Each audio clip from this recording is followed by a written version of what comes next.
கலாத்தியர் அதிகாரம் 3. புத்தியில்லாத கலாத்தியரே, நீங்கள் சத்தியத்திற்கு கீழ்ப்படியாமற் போகத்தக்கதாக உங்களை மயக்கினவன் யார்? இயேசு கிறிஸ்து சிலுவையில் அறையப்பட்டவராக உங்கள் கண்களுக்கு முன் பிரத்தியட்சமாய் உங்களுக்குள்ளே வெளிப்படுத்தப்பட்டிருந்தாரே. ஒன்றை மாத்திரம் உங்களிடத்தில் அறிய விரும்புகிறேன். நியாய பிரமாணத்தின் கிரியைகளினாலேயோ விசுவாச கேள்வியினாலேயோ எதினாலே ஆவியை பெற்றீர்கள்? ஆவியினாலே ஆரம்பம் பண்ணின நீங்கள் இப்பொழுது மாம்சத்தினாலே முடிவு பெறப்போகிறீர்களோ? நீங்கள் இத்தனை புத்தியீனரோ? இத்தனை பாடுகளையும் வீணாய்ப்பட்டீர்களோ? அவைகள் வீணாய் போயிற்றே. அன்றியும் உங்களுக்கு ஆவியை அவித்து உங்களுக்குள்ளே அற்புதங்களை நடப்பிக்கிறவர் அதை நியாயப்பிரமாணத்தின் கிரியைகளினாலேயோ விசுவாச கேள்வியினாலேயோ எதினாலே செய்கிறார்? அப்படியே ஆபிரகாம் தேவனை விசுவாசித்தான், அது அவனுக்கு நீதியாக எண்ணப்பட்டது. ஆகையால் விசுவாச மார்க்கத்தார்கள் எவர்களோ அவர்களே ஆபிரகாமின் பிள்ளைகள் என்று அறிவீர்களாக. மேலும் தேவன் விசுவாசத்தினாலே புறஜாதிகளை நீதிமான்களாக்குகிறார் என்று வேதம் முன்னாக கண்டு, உனக்குள் சகல ஜாதிகளும் ஆசீர்வதிக்கப்படும் என்று ஆபிரகாமுக்கு சுவிசேஷமாய் முன்னறிவித்தது. அந்தபடி விசுவாச மார்க்கத்தார் விசுவாசமுள்ள ஆபிரகாமுடனே ஆசீர்வதிக்கப்படுகிறார்கள். நியாய பிரமாணத்தின் கிரியைக்காரராகிய யாவரும் சாபத்திற்குட்பட்டிருக்கிறார்கள். நியாயப்பிரமாண புஸ்தகத்தில் எழுதப்பட்டவைகளை எல்லாம் செய்யத்தக்கதாக அவைகளில் நிலைத்திராதவன் எவனோ அவன் சபிக்கப்பட்டவன் என்று எழுதியிருக்கிறதே. நியாயப்பிரமாணத்தினாலே ஒருவனும் தேவனிடத்தில் நீதிமானாகிறதில்லை என்பது வெளியரங்கமாயிருக்கிறது. ஏனெனில் விசுவாசத்தினாலே நீதிமான் பிழைப்பான் என்று எழுதியிருக்கிறதே. நியாயப்பிரமாணமோ விசுவாசத்திற்குரியதல்ல, அவைகளை செய்கிற மனுஷனே அவைகளால் பிழைப்பான். மரத்திலே தூக்கப்பட்ட எவனும் சபிக்கப்பட்டவன் என்று எழுதியிருக்கிறபடி கிறிஸ்து நமக்காக சாபமாகி நியாயப்பிரமாணத்தின் சாபத்திற்கு நம்மை நீங்களாக்கி மீட்டு கொண்டார்.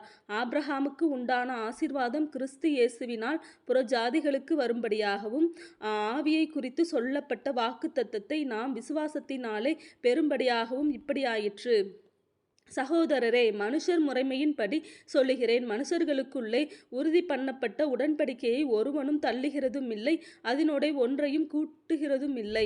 ஆபிரகாமுக்கும் அவனுடைய சன்னதிக்கும் வாக்குத்தத்தங்கள் பண்ணப்பட்டன. சன்னதிகளுக்கு என்று அநேகரை குறித்து சொல்லாமல் உன் சன்னதிக்கு என்று ஒருவனை குறித்து சொல்லியிருக்கிறார்.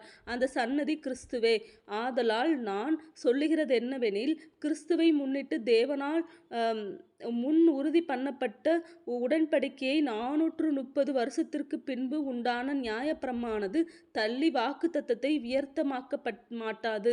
அன்றியும் சுதந்திரமானது நியாயப்பிரமாணத்தினாலே உண்டானால் அது வாக்குத்தத்தத்தினாலே உண்டாயிராது. தேவன் அதை ஆபிரகாமுக்கு வாக்குத்தத்தத்தினாலே அருளி செய்தாரே. அப்படியானால் நியாயப்பிரமாணத்தின் நோக்கம் என்ன?